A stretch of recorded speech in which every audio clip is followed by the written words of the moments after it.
At 12:42, we know budgets are pretty tight these days, so we're always trying to help you, the viewer, with some tips.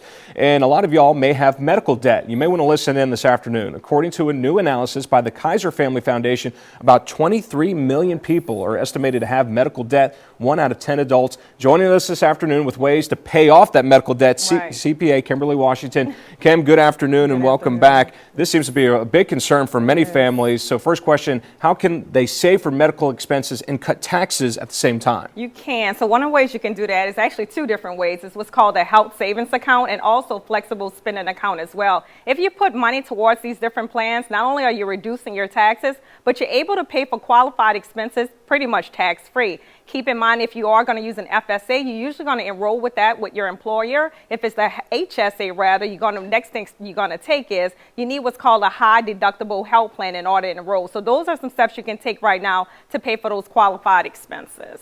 Very good. Now, there are some changes relating to reporting medical debts on credit reports.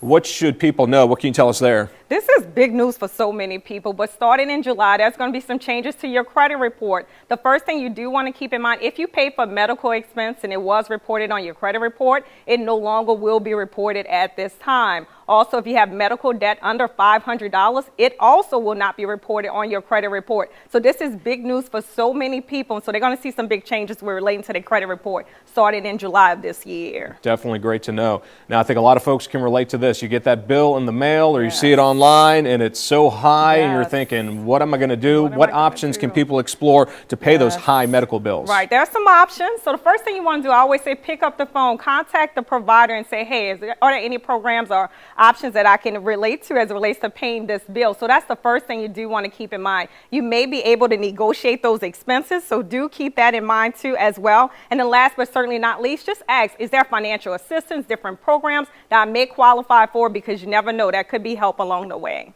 And speaking of which, that's a good point about any financial assistance programs available to those who may need some help trying to spread things out over time and pay those high medical expenses. This is a big deal, and as I was preparing for this segment, I was like, okay, this information is actually out there, but if you're someone who's listening and maybe have high medical debt, you can qualify for certain programs. Those programs and grant programs that's available right now, the first one is called the Health Well Foundation. This provides financial grants to patients who can't cover or pay for their medical treatments. You'll need to apply online. You can cover or ask for deductibles, premiums, co-payments, and other expenses. There's another program called the Patient Access Network Foundation. It provides financial grants to help individuals with chronic and rare diseases. So there is help out there. Do apply for those grants and Google and find some more that pertains to your certain situation. Good to know. Thank you very much, CPA Kimberly Washington. Kim, thanks for your time. Thank you. All right, step outside, feel the